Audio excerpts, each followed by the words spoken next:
right. Yo, what's up, everybody? It's Steph Love back with another episode of Maybe I'm Rambling. And this evening, sipping with me is my very good, best good friend, also higher ed administrator, beer connoisseur, craft beer connoisseur, Jackie Wonsey, right? AKA the Curly Craft Beer Traveler. Follow her on That's the right. IG, right? Yes, yeah, all the words. But you see her curls are popping. Yes, I was trying to get like the rotini noodles popping for you in my head. I don't know, think it worked You out. look good, boo. You look good.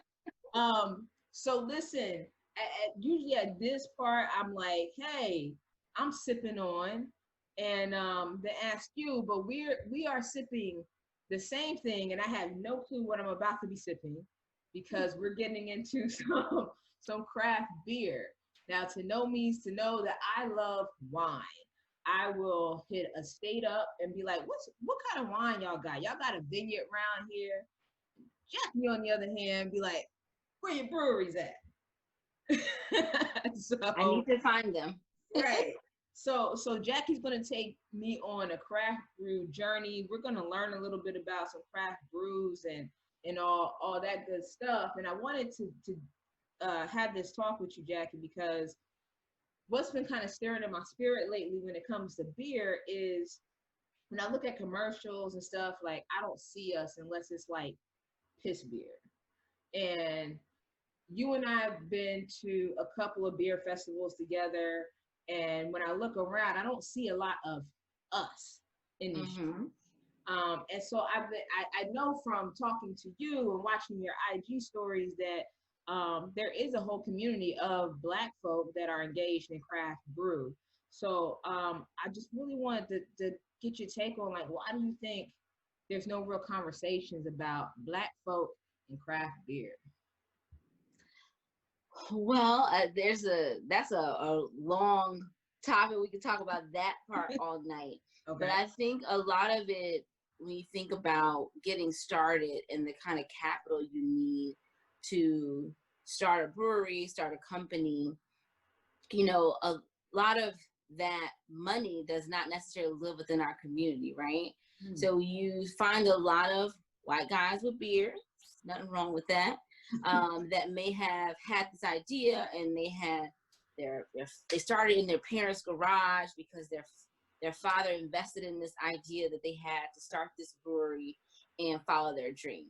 And so for the African American community, the communities of color, a lot of times it takes a lot more effort to get that investment, a lot more effort to build that capital and that funding to start that dream brewery, to start that craft beer brand. And so I think that's part of why. And I think we weren't really thought about, really, as a consumer that was approachable for this product.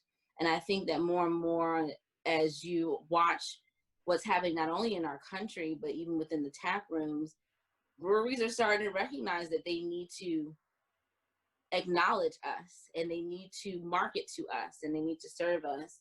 And in terms of commercials on TV, most of the time, those are the big craft beer brands. You're not seeing a lot of the big beer brands, the macro breweries, I should say, not craft beer.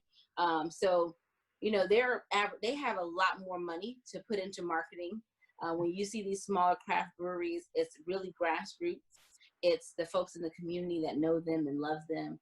It's Instagram, social media, really leveraging your relationships to continue to promote your brand. It's a lot of word of mouth within the community. And so I think that's something that's constantly developing as well within craft beer tap rooms, is understanding that you have to really go and target the folks that you want to come in. And they are also recognizing that and reaching out to people of color, communities of color a lot more these days. So, yeah. So I found a wonderful community in beer. I've always felt welcome in most tap rooms that I go into. But there's definitely a need to create space for people of color, to market to people of color, and to make this industry more accessible for folks who want to get into it, particularly people of color. Yeah. That makes a lot of sense. I just get angry about stuff real quick. Like, why ain't Yeah, nobody, you my militant friend. I am, I am. And you're my you sit at Jesus' helm, friend. So, um, but let's jump into this first thing you got me. It's a light looking beer, so I'm not afraid.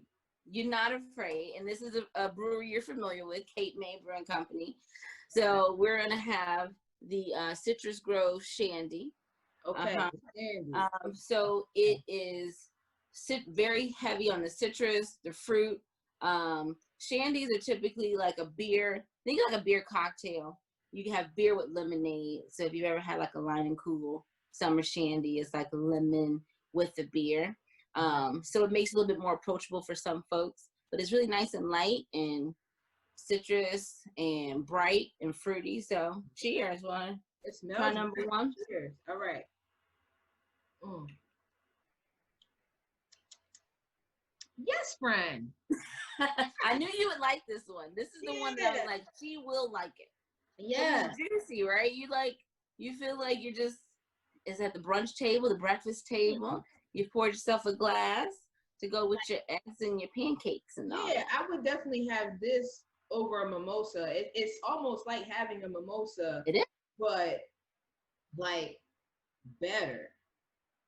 Because like I have mimosa, like the orange juice or whatever, depending on kind of orange juice you use, like it make my mouth feel like a little strange. This is refreshing.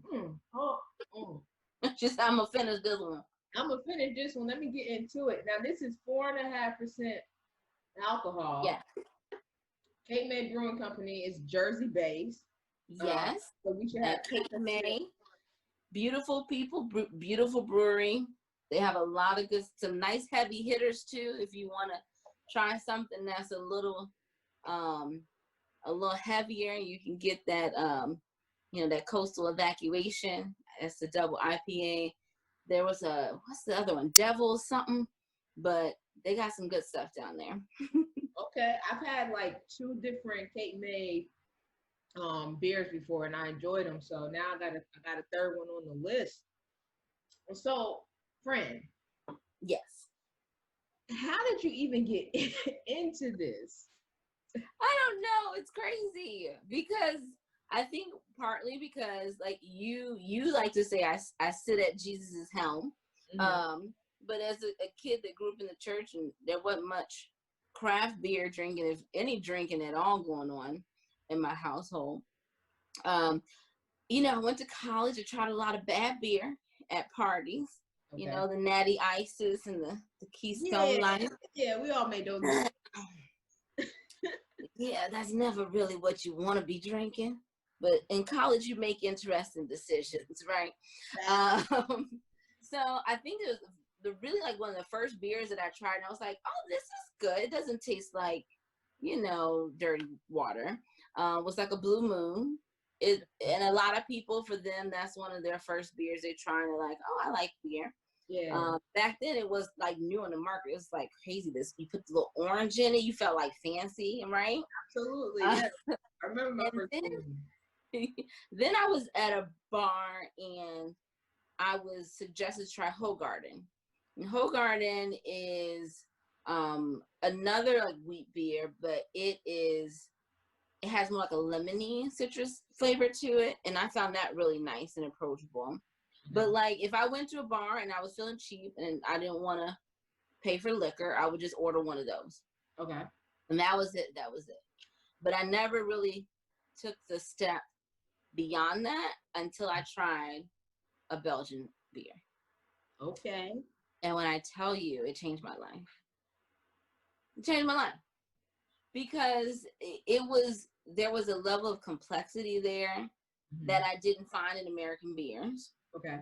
There's a history there that is long running when it comes to like Belgium and beer. Like that's one of the birthplaces. You got Germany, Belgium. There's all these breweries that have been around forever. Yeah. And I was at a bar and the bartender suggested that I try Delirium. Okay, now we got that with us tonight, right? We do have that. And any like beer person, like you just skipping around and drinking. Listen, we're friends. We're just gonna hang out. So we're gonna try this one. So this is a Belgian ale. It just has a nice spice to it. It has a nice aroma to it. It does. When I sip it, it's like slightly sweet. It's very inviting and warming as well. So for something like this, if it's cold or I'm just needing some comfort, this is a beer that every time just warms my spirits. So I want you to try. This is what I call my gateway beer. This is the one that said you got to drink more stuff. You got to start trying things. All right, the gateway beer. Now I'm trying to pour it because I know it's important to get a good head. Yes, you want a little head on it. Just a little head. Give it a So little. I'm gonna show my glass. You got a lot of head, boo. Hey. It's supposed to be 2 fingers, okay? 2 fingers. Oh, I overdid it. Not the whole hand. You got the whole hand. I was excited about my head game for a second, but I'm sure you were. Okay, so, and people are like, why do you care? So the head on the beer adds to the tasting experience. Okay. So you are a wine drinker, right? Yeah. There's steps you go through when you're tasting the wine. Right. You don't just pour it and drink it. You're going to smell it, right? You're going to look at the color, right? Okay. And so when you're looking at the color on the beer, you're seeing, is this a filtered beer? Is it cloudy? Is it hazy? Does it have sediment in it? Right? So this is a nice filtered beer. Okay. I can see straight through it. Yeah, you can see through it. Okay. Right? And then that head at the top is going to add to the aroma. So when you swirl your wine glass, right? Yeah. And you're looking at, see the legs on it? Yeah. But it's also coating your glass so that when you dip your nose in as you're sipping, you're also getting that aroma. Yeah. So this head, as it dissipates, it leaves what you call lacing. So it's like the residue of the beer. So that adds to the smell component as well. So you want to take a whiff, take a sip. Tell me what you think. Oh, that's nice. Yeah, that's nice. I would be like, please, sir, give me more. If this is the first Can I have more? Now it will put you on your behind though, Yeah, this joint is 8.5%, friend. I'm gonna be drunk by the end of this little session. Probably. Oh, okay though, but it also makes my t-shirt more appropriate that I'm wearing today. May contain alcohol. Most definitely at this point. Now, you were telling me about this beer, and apparently we have like a cute story connected to this beer some kind of way. Yes, because I was having probably one of the worst days ever that I've had. And I guess you don't even remember. You brought this to me. You brought me a big bottle. Because it comes in, comes in the 4-pack. Yeah. But it also comes in a larger bottle. And you brought it to me, and you didn't have any, but I did. I had the whole bottle. And I felt much better in the end. Listen, I don't remember that, but I'm like, dang, I'm a good friend. You are a good friend. Oh, you're a good friend too, girl. When I think about my journey with beer, you are definitely very crucial to that. Do you remember our first beer festival together? Yes. Was it Somerset or one of those small Jersey towns? You were in Clark, New Jersey.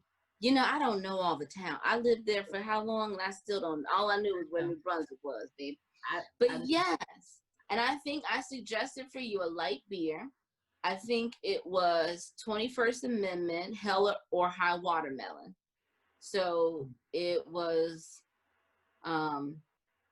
it had a light beer brew of watermelon. I can't exactly remember the style, but yes, I remember you had that and you liked it. Yeah. I think that was the one that you liked. I was trying some crazy hoppy stuff too. That was the one that you like. I think there's a photo. I'm gonna find the photo and send it to you so you can post it up with this. But I have a picture of you like holding your hella hot watermelon. I think you also introduced me to like cider beers that night too. Oh, probably. Yeah, like you. So I tell everyone like I'll be an open book on this. Like that first beer festival that we went to happened to be probably one of the worst days in my life. Yeah.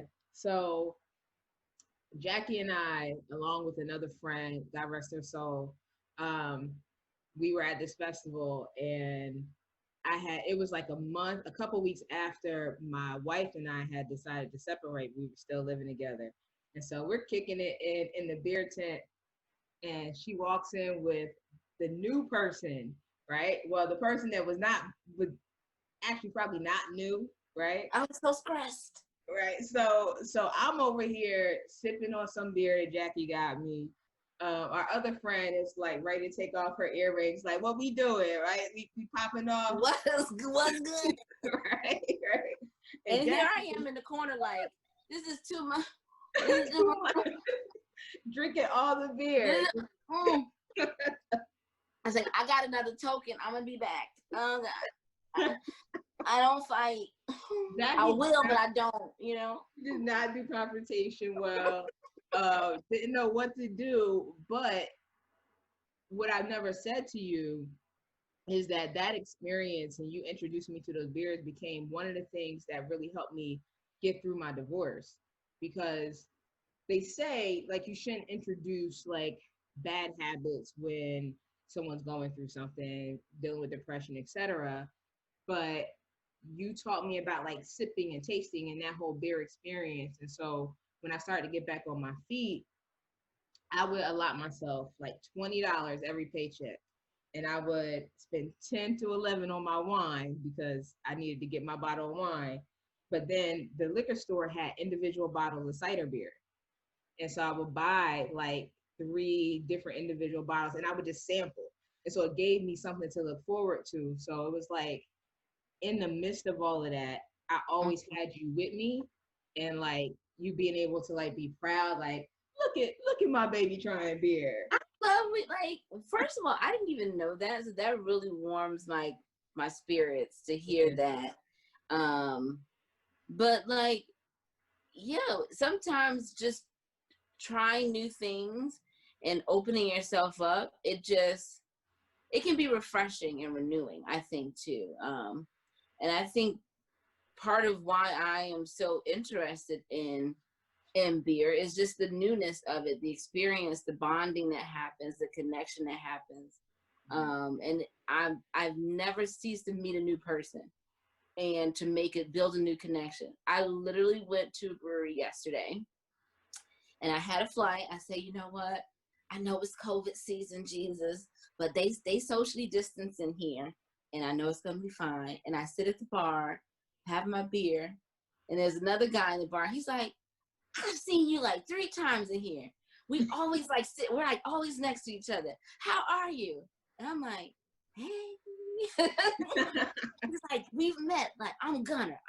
We met. And I was like, well, what's up? And like, we toasted and like socially distance support and had a beer. But like it's just those new connections, those opportunities to build relationship. So that makes me really happy that was one of the things that started and helped to build our relationship together, just sharing that. So thank you for sharing that with me.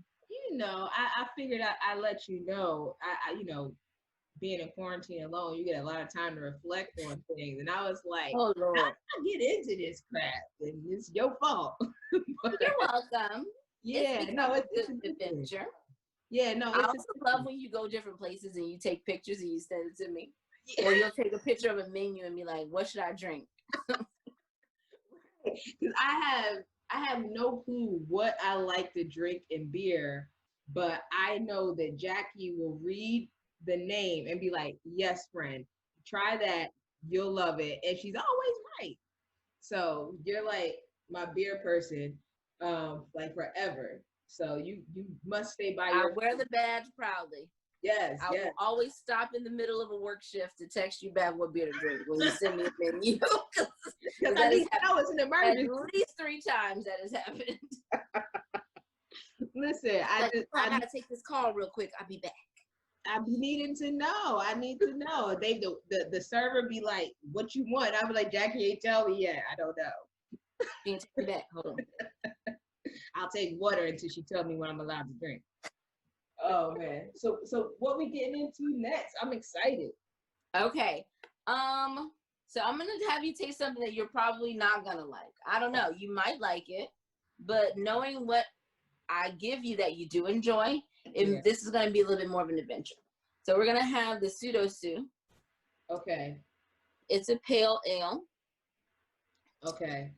So part of why I wanted this beer is the can. I'm from Chicago. Yeah. And Sue is the dinosaur skeleton that we have at the Field Museum. She's a T-Rex. That's her skeleton. If you go to the Field Museum in Chicago, you will see Sue. So that drew me in. The beer is brewed in Iowa, but that's fine. It's a shout out to my city. But it also has Citra hops in it, and I tend to like beers with Citra because gives it, like, again, that citrus notes to it. So different hops provide different flavor profiles, just like you think about the different grapes. Yeah. Different spice notes, different fruity aromas, esters to your wines, similarly with your beers. So it's just I think it's a nice, approachable pale ale. I don't think it's too hoppy, but I want you to try it and tell me what you think. Crack it open. Is it dark? Because I don't know. No, it's not dark. So this is it here. So when we talked about that color again, this one's a little filtered. Right, it's a little more opaque. Yeah. Okay, so I didn't pour a lot because I don't know if I'm gonna like it or not. That's okay. Okay. Look, my head is right this time. Oh yeah, I see you got it. Hey, game on point. All right. So smell it, Oh yeah, that smell hoppy as heck. It's like a rabbit. Hoppity hop. All right, let's get into it.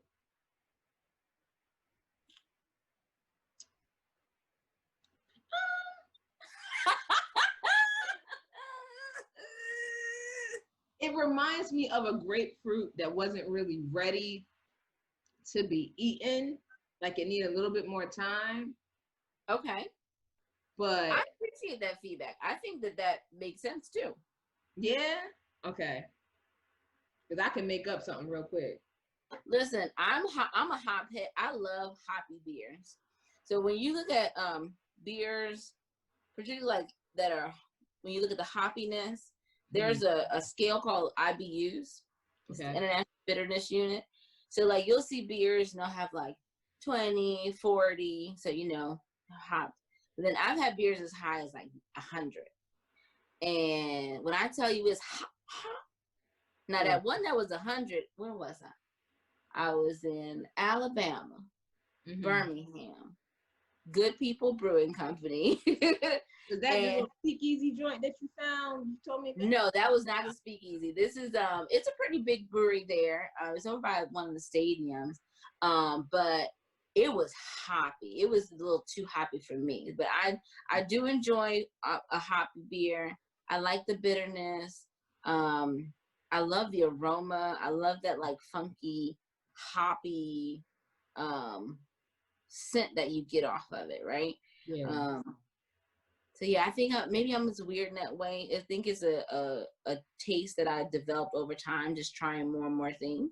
Yeah. But I found that I really enjoy it. And supposedly IPAs are really good with, or pale ales, IPAs, hoppy beers are good with spicy food. So I love spicy food, so I just convinced myself that works. It does. I convinced myself that it works. I think only once or twice has an IPA actually helped with the spiciness. It don't. It's not really a thing. Now this is what's the percentage on this? The alcohol percentage? Where is that? Donde está? I cannot find donde. See, this is Where when is it's it? dangerous when they're not telling you. It's on here. We're gonna find it. Maybe we won't. I We'll don't, have to Google it and put it I next don't, to it. yeah, I don't think so, but it's escalating. We don't Mm. went. You about to have me like, what's that show? Empire. Up, down, up, down, up, down. I'm being here shaking his ass later, you Girl, know? do we still talk about Empire? Do we still like That was my son. That was my song. that? Oh, that's the one where he where a man loves a man, Yeah, right? Oh, yeah. that was like the first, wasn't that like the first season or That something? was yeah. That was first. So what? I'm still stuck on first I season. think that's the last season I saw, Jizzy. That's the last one. Or maybe the second one. I don't know.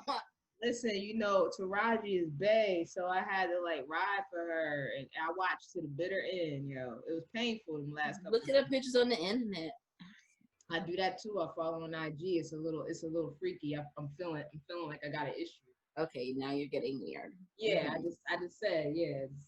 I'm done. You know, I think, and especially after Juicy Smollett, you know, I just that French actor on that French, very French, it's very French. I'm Shout not, out to I'm not Dave getting Chappelle. into it. Oh man. Oh God. So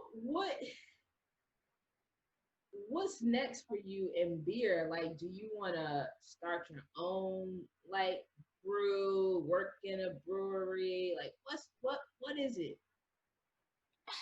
I, you know, I think that for now, what I want to do is really build up Curly Craft Beer Traveler and like really brand that, because I changed my name on Instagram like last year. And I was like, I'm Curly Craft Beer Traveler now. Yeah, And I was posting. I had a lot of plans for doing a lot of festivals this year.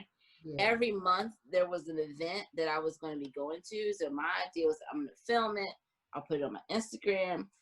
And then, you know, COVID, she just be out here yeah. COVID a hoe. knocking on dreams. Mhm. Um, but a lot of it too is just me putting myself out there. And I'm very grateful for the network here in Maryland that I've been connected with. Shout out to my friend Courtney, Black Beer Geeks. She is constantly like, you need to come to this thing, and we need to do more Black beer stuff, and Yeah, we need to do this and that. So I'm like, yes, ma'am. And I just get really inspired by all of the people that I see around, really being a face to the industry mhm. and showing that Black people love beer too. Yeah, And not only do we like it, we brew it, we promote it, we distribute it, we grow hops, we consult around beer, we are master brewers, yeah, we host podcasts, comedians that just like beer and yeah, connect with breweries. We're community activists. yeah. We're educators when it comes to this. So the past year has been one of discovery for me, and right now I really want to focus on that branding part first. Okay. And I have to thank you, my friend, you know, because you will not let me sit on my butt. And if I tell you something I want to do, you're gonna be like, so when have you done it? Right. How many posts have you done this week? What are you doing next month? So part of this conversation too is me really stepping into that to manifest that dream of that Curly Craft Beer Traveler is going to be a space where we can continue to have inclusive conversations around beer, explore, have fun, and where I can continue to invite my friends in to drink the stuff that I Yeah. like. Because it's hard just being the only beer drinker in a group, you know? You That's know, why I make y'all drink beer. I'm here with you, friend. You know, I'll travel with you. I'll go. We had our first we had our first festival. Then we did the second one in Maryland. That was 2018, and that was dope. I was very tipsy afterwards, but Das Best Oktoberfest.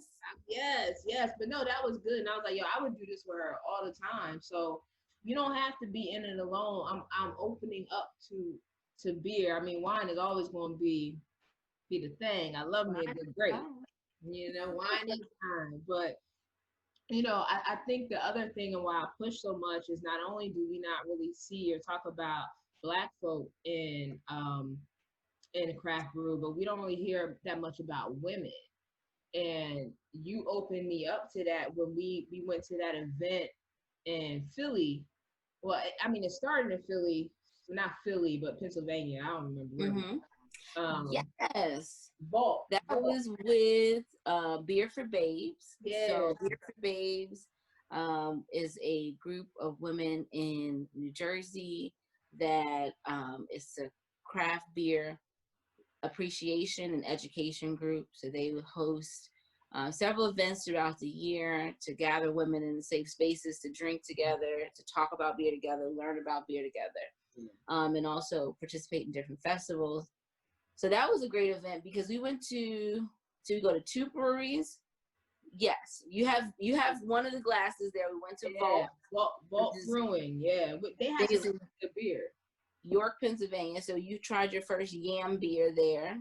I remember that's the one that you really liked. Yeah. I was like, sweet potato and beer. This is amazing. Forget pumpkin beer. Give me yams. Yeah. And then we also go ahead. I'm sorry. No, I'm saying that beer was good. I'm reminiscing. And then we went to River Horse, which is in Ewing, New Jersey. Yeah. You didn't like that one as much, but you were open-minded. I was open-minded. I tried all the things. I left with some free River Horse beer. I enjoyed their summer, I think it was like Summer Blonde or something like that. That one wasn't bad, but I was not thrilled. I was also intoxicated. So you're a lightweight. I am a lightweight. I am. So what we about to pop next? Get into it. All right, so we're gonna have a little adventure. So you're gonna be the demo on this because you have the space and the means. We're gonna try the apple cobbler fruit shake. I like apple cobbler. It's like Thanksgiving in a glass. It's only 6%, which is good, and it is brewed with nitrogen gas. Okay. So instead of CO2, is nitrogen. So you do need to shake it. Don't wait. Okay. Because you're about to go crazy. I was about to go crazy. I don't need you're not mixing a cocktail. Okay. You're just gonna give it a little bit of this. A little. Yep. No, do a little bit more. Chicka. I'm still going. Chicka. Okay. You're gonna crack it open and then immediately pour it and turn it upside down over your glass. Friend, I'm scared. Okay. It's okay. Ready? Turn it over. Upside down. Turn it over.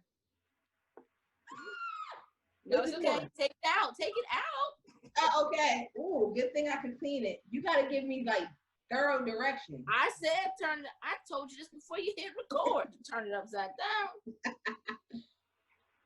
My head is good. Yes. Why did I know that regardless of how much prep I gave you ahead of time, this is still going to be a disaster? How much beer is on the floor? Not a lot. Okay. So just taste it. Tell me what you think. Ooh, the nutmeg got me notes. Oh, this is good. It's so smooth. It's light. It's airy. Can I say airy about a beer? Yes, you can. Okay. So the thing about nitrogen is that the bubbles are smaller. Mm-hmm. So it's not as as opposed to the carbonation that's very fizzy in your mouth. You're getting more like a slight effervescence, and it makes it smoother and creamier. So it's not really bubbly. Yeah, I enjoy this. I'm gonna finish her for sure. It gives me good apple cider. I think of summer, fall apple picking, You Yeah. know, maybe an apple cider donut situation. You know Maybe, what? Friend, apple season. I'm gonna make apple bread and we're gonna drink this and eat apple bread. Done. well, I don't know if we'll be able to find this again. Maybe they'll make it. What you This is mean? this was a collaboration between Stillwater Artisanal, Oliver Brewing Company, which is in Baltimore, and Mhm. Chesapeake Cider Company. So they made this. When did this come out? This was early quarantine times. But I had a couple cans I was holding on to for a special occasion such as this. Nice. So breweries will come up with like some special stuff and sometimes collaborate, and we may never Yes, see it again. It's like a get it while the getting is get good. it while it's hot. Wow. There, so you have a lot of bottle releases, can releases. Um, that if you're not in line, you might not get it. Wow. Okay. Yeah, I didn't know that. My thing is once you put it in a can, like you got to make it forever. But okay.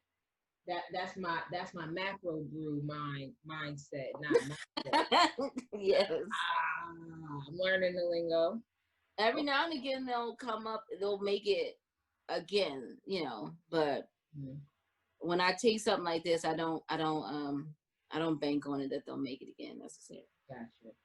I would also like to point out that I poured it into my Pirate Republic beer glass. That's a brewing company in the Bahamas. Yes. So I was out in the Bahamas. I was like, let me get a flight because I need Jackie to be proud. Hey. I walked out with that. So y'all go to the Bahamas and get some beer. Dang, that's a good one. It's Yeah, boy. But I gotta get you to, so there's a festival that I would say is the festival of all festivals. Okay. It comes to Black people, Black brewers, and Black craft beer culture. It's called Fresh Fest. I like it.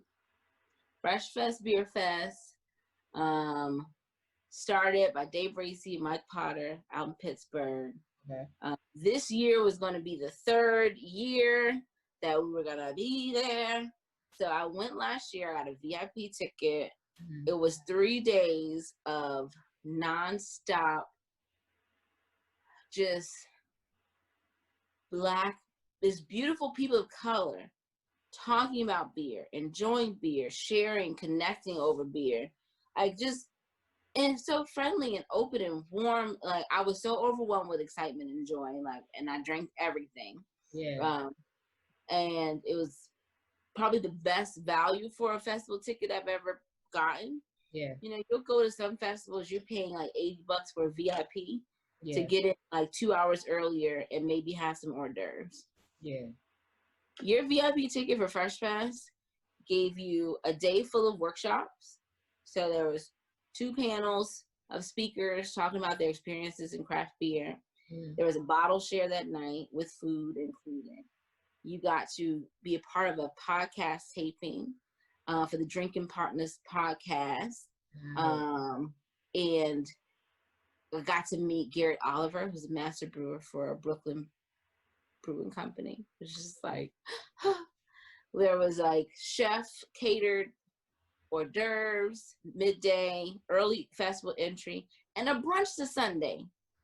A brunch. I love a brunch on Sundays, with more beer, more free beer. I want to go next year. Next year we're in there like somewhere. It's gonna be so good. So Fresh Fest has gone digital for 2020.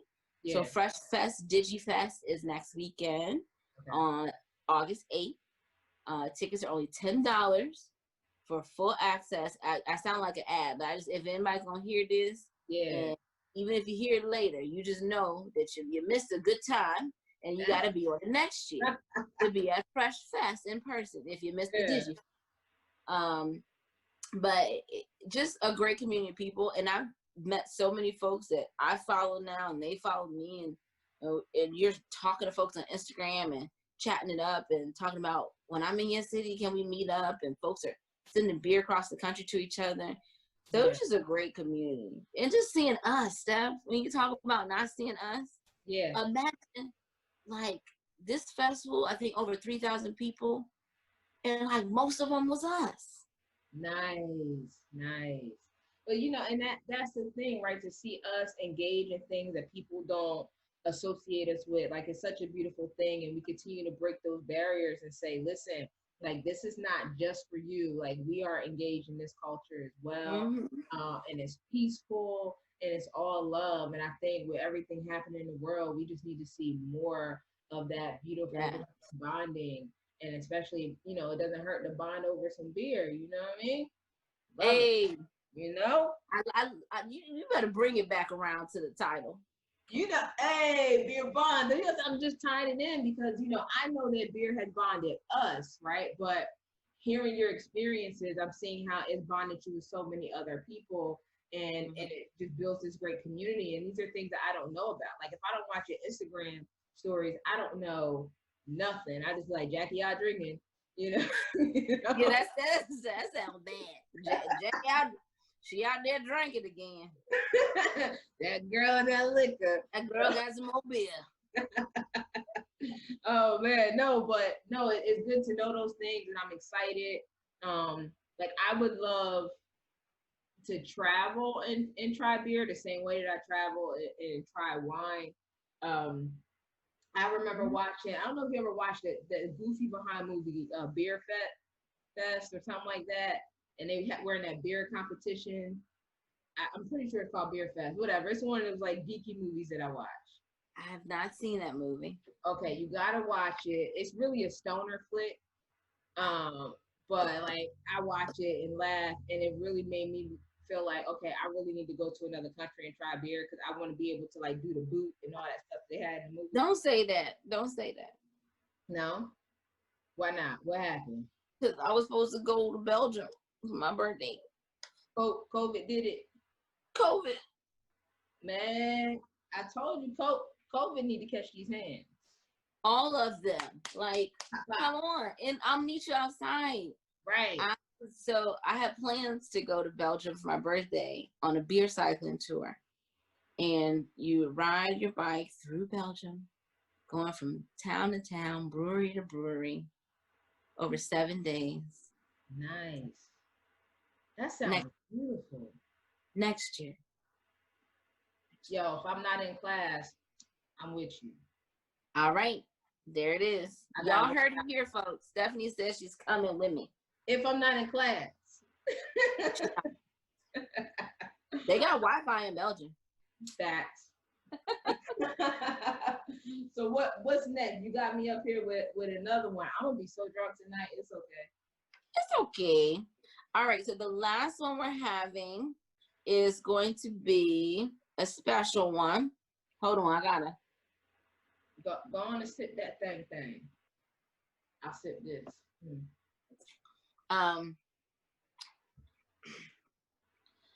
So this is a campaign that started following the murder of George Floyd, murder of Breonna Taylor's countless others, and the push for justice and equality for people of color. So Weathered Souls Brewing Company, they came up with this campaign. So at the start of COVID times, a lot of craft breweries, a lot of places had to shut down their tap rooms, which is where a lot of their business comes in, their customers drinking on site. And so Other Half Brewing out of New York City came up with this campaign called All Together. So they made a base beer, recipe, and they gave that recipe to other breweries to put their spin on it.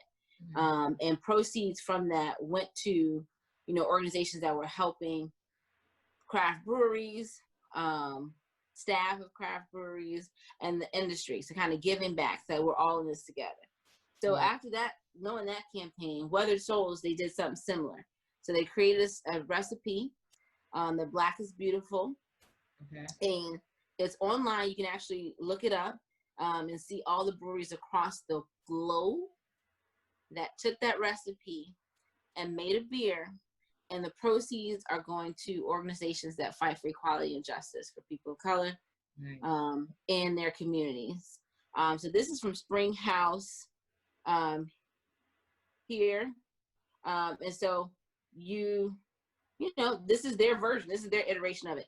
This is my first time trying it with you. Oh, we doing this together? We're doing this together. All right. And I'm gonna be a little bit of it's a little sacrilege. I'm gonna drink it from the can because I run out of glasses here in front of me. Oh, but it's a dark one, friend. It's a dark one, friend. yes, it is. I warned you. I pre-warned you. All right, so just so y'all know, because I don't want to hear nobody to my, oh, she said it's a dark one. What she mean? She out here that colorism stuff. It's not that. It's that the darker beers, which are typically stouts, right? Yes, this is an imperial stout. They have like this coffee kind of hint to it, and I don't like coffee, but this is it's for just, it's for the culture. You got to do for it. the culture. So I gotta take. Oh, she's chocolate.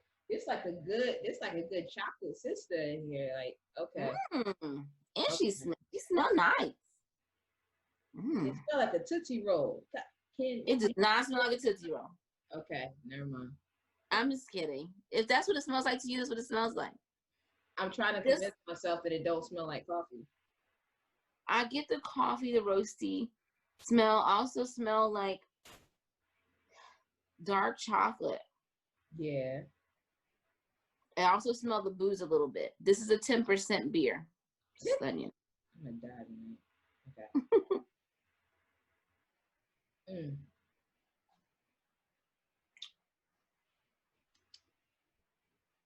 It's like smoky. Yeah, I don't think I hate this. It's giving me more like roastiness, smokiness, and like dark chocolate than it is giving me coffee. It's But that could be just from what we've been drinking in succession. It's like it's really smooth. It goes down smooth. It's a little creamy. Okay, are you feeling this? I'm trying to read you. Yes, I like her. Okay. I'm not for sure. I like her. She's mellow. I don't hate her. Like usually, if I get one of these little stouts, I'm like, nope, dump it, and I don't waste. You don't drink that beer. No, I'm just kidding. Yeah. No, I'm gonna drink all of these. I told you, I'm gonna be up all night. No, Music on, lights out, sipping beer, having a whole. This is gonna be you. Absolutely. So now that parts of the country is starting to kind of reopen, has that been a great benefit for tap rooms? Have they been able to like reopen and refunction from your knowledge? Well, I feel like such like beer nerd geek because I'm like, well, this happened. So there's a lot of cool innovations that happen in within the industry at the start of COVID-19 to help support breweries. Okay. And one of those was Beer Me, BIERMI. It's a beer delivery service. Okay. It was started actually at a brewery in Maryland, True Respite. And breweries across the country are using this as a mechanism to get their craft beer to their customers. So because most breweries, although they couldn't be open to the public, they could still brew. And part of that is because they have a fresh product. So when you see like the essential businesses and what can remain in operation, a lot of breweries kept brewing beer. Okay. And then they were able to sell it direct to consumer. So some of the laws within the state loosened a bit to allow folks to buy more. So, I mean, I remember at the beginning of COVID, I was like, what's released this week? I would look for my favorite breweries on Beer Me, and I would get a case delivered to my house. Hey. And I would get to try it. So like even this Oliver beer, this is one of the ones I ordered back in like April or May. Okay. And it brought straight to your house. It was oftentimes the staff from the brewery that were the now delivery drivers. So they weren't working the tap rooms anymore. but they can still be employed driving, still getting tips and still working in that way. So there were, of course, folks that didn't necessarily fare out as well, but those that were able to be resourceful and connect with other breweries to start canning their beer if they weren't canning before, and reaching a broader audience through this beer delivery app and other services, were able to keep some momentum going. So that now as places are reopening, you know, they still have their loyal customers, and they may have also reached some more folks. Nice, nice, nice. So, cause we gonna continue to get into this beer, but I know, you know, people like y'all finish is you done, right? Because we can go on, Finish we can is go you on done. all night, right? What are some things you would say to someone looking to expand their beer experience? Like, what kind of tips or advice would you give them? Try new things. Don't say what you don't like just from the jump. Like, Steph, you don't really like stouts. You don't hate this stout, but you tried this stout. So now you know what it is about. You have a better idea of what kind of flavors you connect with. Yeah. And, you know, you just know what you want and what you don't want a little bit better. I think when people think about beer, they think about the beer that their granddaddy was drinking. Like, when I thought about beer, it was Old Milwaukee and like Budweiser and what my granddaddy would drink in Miller Genuine Draft. I mean, nothing against them. It's the champagne of beers. My mom loves it. Okay. But, you know, when I've taken her, because I force everyone, it feels like, to breweries, and she's like, oh, this is good. Like, she came to Maryland. We went to Union Craft Brewing Company. She was able to find a beer there that she enjoyed. We went to Guinness. She found a beer there she enjoyed. And she's realizing, wow, these are really flavorful. These are really nice. So being open-minded is my first tip. Get a flight. I have my own little flight board that I rocks with. So I tell people, you go to a brewery, you're not sure, talk to your beer tender, talk to your bartender, ask them about the beer, especially if you're in the tap room, right? Go to the brewery, talk to the staff. They can give you suggestions. I typically ask folks, like, what kind of cocktails do you usually drink? Okay.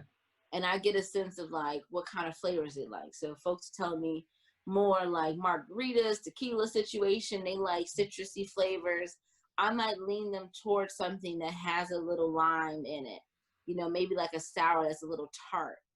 Yeah. So they have that, you know, that lime flavor. I met somebody at a festival, and he told me, I said, well, have you gone? I think he said he usually drinks like Coronas if he was to have a beer, or, you know, he tends to like more like tequila, stuff with salt. So I said, you should try Numero Uno by Flying Dog. I said, it is a Mexican style lager brewed with lime and agave. I think you'll enjoy it. He found me at the brewery later, and he was like, yo, that was a great suggestion. This is so good.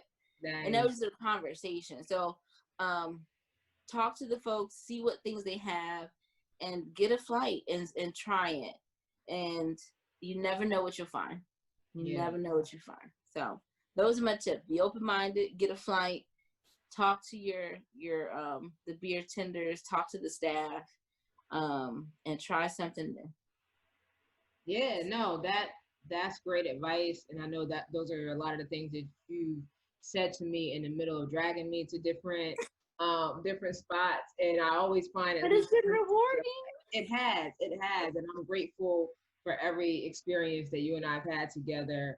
I love that we can not just bond over, you know, our work that we do professionally, but also we can have real talk over beer and continue to build and grow our relationship. I'm grateful for you in my life. I'm grateful for you opening me up. Say, yeah, love you, girl.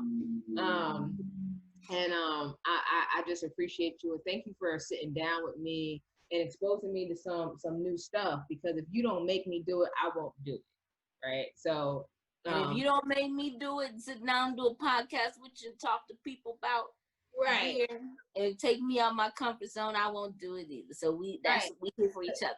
Cause you fixing, and I said fixing, you fixing to go on and get this blog popping because we need more education in the country about beer. We need it. All right. So I'm looking forward to that coming from you. Listen, folks, you heard it here first.